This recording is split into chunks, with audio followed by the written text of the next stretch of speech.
जो सत्संग सुनाना चाह रहा था दास, अब शुरू कर रहा हूँ उसको, लेकिन समय थोड़ा है इसलिए संक्षिप्त में बताऊंगा। अब दो प्रकार से मानव शरीर प्राप्त होता है, और दूसरा ये था कि सत्संग केवल परमात्मा ही आकर बताते हैं, यथार्थ ज्ञान स्वयं भगवान बताते हैं। तो वो परमात्मा 600 वर्ष पहले आए थे, उन्होंने यथार्थ ज्ञान दिया और वो अच्छी आत्माओं को मिलते हैं और उनको फिर यथार्थ ज्ञान से परिचित कराते हैं। उसके लिए परमेश्वर ने स्वयं कहा है, चारों युग में मेरे संत पुकारे, कूक कहा हम हेल रे, हीरे माणक मोती बरसे, ये जग चुगता ढेल रे। चारों युग में मेरे संतों ने आवाज लगा लगा कर, हेला देकर, आवाज ऊंचे स्वर में गूंज गूंज कर बोला है। और हमने भी चारों युग में मेरे संत पुकारे, मेरे संत जो मुझसे परिचित हुए, और कूक कहा हम हेल रे, हमने सब जगह आवाज लगा लगा कर ढोल के डंके पर कहा कि तुम साधना गलत कर रहे हो, तुम अपने ग्रंथों से परिचित नहीं हो बच्चों, हम जो ज्ञान दे रहे हैं ये मोक्षदायक है, तुम्हारा पाप नाश करेगा, तुम्हें सुख देगा। तो जो यथार्थ भक्ति मार्ग रूपी हीरे मोती लाल वो तुमने स्वीकार नहीं किए, और आन उपासना शास्त्र विधि त्याग कर मनमानी पूजा करके वो कंकर पत्थर इकट्ठे कर लिए जो उस दिन की कोई कीमत आगे नहीं मिलनी आपको। तो यहाँ बताते हैं, चारों युग में संत पुकारे, कूक कहा हम हेल रे। और ये सत साधना मोक्षदायक ज्ञान और भक्ति रूपी हीरे माणक मोती बरसें, ये जग चुगता ढेल रे। हमरा ज्ञान किन्हें ना सुनिया, और पर भी लेंड जात है दुनिया। हमारा ज्ञान कोई सुनता नहीं, और वहाँ पर भी में नहाने जाते हैं उस तालाब में जहाँ इन शास्त्र विरुद्ध ज्ञान देने वाले साधकों ने, संतों ने मिसगाइड किया हुआ है। वहाँ कुंभ का मेला लगेगा, उस तालाब में नहाने से मोक्ष हो जाएगा।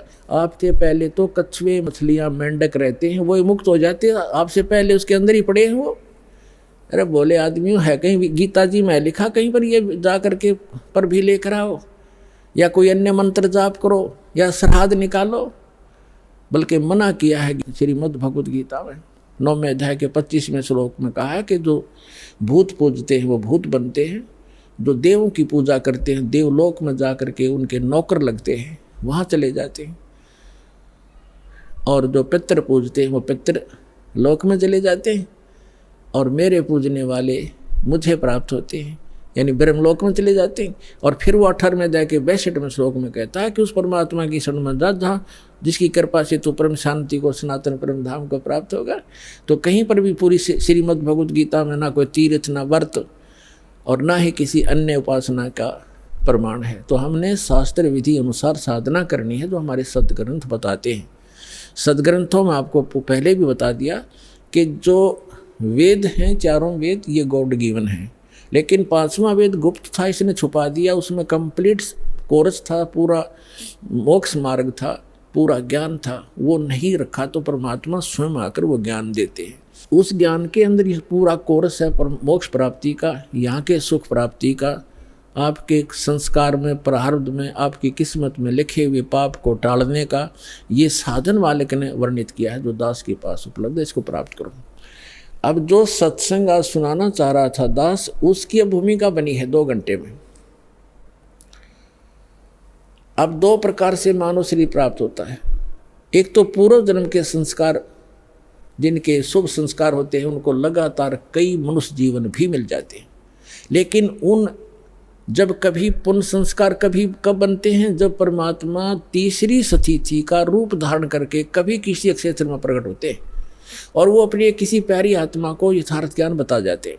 उसके कारण फिर आसपास के क्षेत्र में वो ज्ञान कुछ समय तक ठीक चलता है।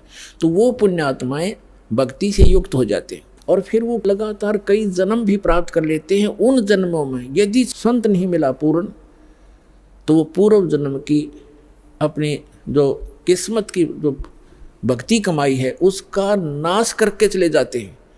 उनको सुख तो होता है पहले जन्म की कमाई से, और वो सोच रहे हैं कि हम जो साधना करें इसी से सुखी है। तो ये भ्रमणा उनको बनी रहती है। तो जितने आज दास देख रहा है राधा स्वामी, धन धन सतगुरु, जय गुरुदेव, आसाराम, सुधांशु जी, ये जितने भी कृपालु और ये क्या नाम है, कुमार स्वामी, जो 10-10, 15-15, 20-20, 30-30, 40-40 वर्ष से इनके पास रहे, जब तक इनके पुण्य पुछले पूर्व जन्म के चले तो ये सुखी नजर आवे थे, साधना वो गलत कर ही रहे थे। अब उनकी ऐसी दुर्गति हो रही है, रो रो कर आ रहे हैं ये सतपाल जी के पुजारी और ये बालयोगेश्वर के पुजारी, अंसा देश वाले। अब ये रोते हैं आकर के। एक अध्यापक कहता, मैं पेशे से अध्यापक हूँ और मेरा इकलौता पुत्र था, मैं सतपाल का चेला था, 40 वर्ष से वहाँ लगा हुआ था, इकलौता पुत्र की मृत्यु होगी और उस दिन से टक्कर मार के रो रहा हूँ। आपका ज्ञान सुना, नास्तिक हो गया था, विश्वास उठ गया था भगवान से, आपका ज्ञान सुना, सत्संग सुना, फिर एक किरण फिर से जागी है कि है भगवान कहीं पर। हम साधना गलत करके दुखी हो गए। जब तक हमारे पुण्य चले हम सुख महसूस करते रहे, और जब हमारे ऊपर पापों का दौर शुरू हुआ उस साधना ने कोई प्रोटेक्शन नहीं किया। तो पुण्यात्मा सभी ऐसे भ्रमित हैं। तो जो मानव शरीर प्राप्त प्राणी है वो 2 प्रकार से हैं। एक तो ऐसे आपको बता दिया, तो वो भटकते रहते हैं भगवान के लिए, कहीं ना कहीं वो बैठ ही नहीं सकते। तो अब आपका जो जन्म है मनुष्य जीवन का ऐसे समय में हो गया, यदि अब जन्म ना होता तो पहले की तरह आप भी भटक कर चले जाते। आज से 10 वर्ष पहले कोई मर गया तो वो गया अपना जीवन नष्ट करके। तो आपका जो मनुष्य जीवन हुआ है, धन्य आपके माता पिता जिनसे जन्म हुआ है। आप तो भक्ति पर लगे लगाए हो, आपको तो बहुत थोड़े से समय में समझाया जा सकता है। और दूसरी प्रकार के जो 84 लाख योनियां भोग करके मानव शरीर प्राप्त किए हुए हैं, तो वो क्या करते हैं, उनको आप कितना ही कोशिश करो वो ठीक है, परिश्रमी भी होते हैं, क्योंकि पहले पशु पक्षी बनकर सारा दिन परिश्रम में लगे रहते थे रोजी रोटी के लिए। एक चींटी है सारा दिन एक कण की आवश्यकता पता नहीं कितने चक्कर काटती है एक कण के लिए, एक पल की चैन नहीं।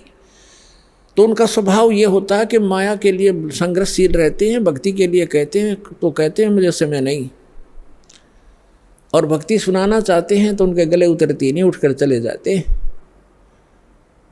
तो क्या बताते हैं, कबीर साहब कहते हैं, कबीर पिछले पाप से हरि चर्चा ना भावे ना सुहावे, कहूँगे कह उठ चले ना और बात चलावे। जो पूर्व जन्म के संस्कारी प्राणी नहीं होते हैं या जिनके पाप कर्म अधिक बढ़े हुए होते हैं, उनके सामने सत्संग की चर्चा की जाती है भगवान की, तो उसके 3 लक्षण हैं। जो भक्तिहीन कर्महीन प्राणी होता है, कबीर साहब कहते हैं, कबीर पिछले पाप से हरि चर्चा ना सुहावे, और कहूँगे चर्चा चलते लटके लेगा, और ना कोई और चर्चा शुरू कर देगा। अच्छा सुन, एक बात सुन मेरी, वो फलाना काम वैसे था, वो जैसे आप कोशिश करते हो को रिश्तेदार भाई बहन मित्र को चर्चा सुनाते हो, 2 सेकंड सुनता है, फिर वो ध्यान ऐसे ऐसे रहता, ऐसा है ना वो एक काम जो आप वो ऐसे हो गया उसको ऐसे हो गया, आपको भी डिस्टर्ब कर देगा, आप बताना चाहते हो। और तीसरा कहते हैं फिर मुझे काम याद आ गया, फिर मिलूंगा, उठ कर चल जाएगा। कबीर भगवान बताते हैं कि कबीर पिछले पाप थे जिनके पाप घने बढ़ गए, हरि चर्चा ना सुहावे, अच्छी नहीं लगेगी, और कहूँगे कह उठ चले ना और बात बनावे। तो ये उस व्यक्ति के लक्षण हैं जो पिछले जन्म के पापों से ज़्यादा ग्रस्त है। सीधा ही वो 84 लाख प्रकार के प्राणियों से, पशु पक्षियों की योनि से प्राप्त सीधा मनुष्य जीवन प्राप्त किया है। तो उसके अंदर भक्ति प्रवेश करना बड़ा कठिन होता है, लेकिन हो जाती है। उसको थोड़ा ज़्यादा समय लगेगा इस ज्ञान को समझने में, और शुरुआत एक बार हो जाती है, धीरे धीरे किसी ना किसी जन्म में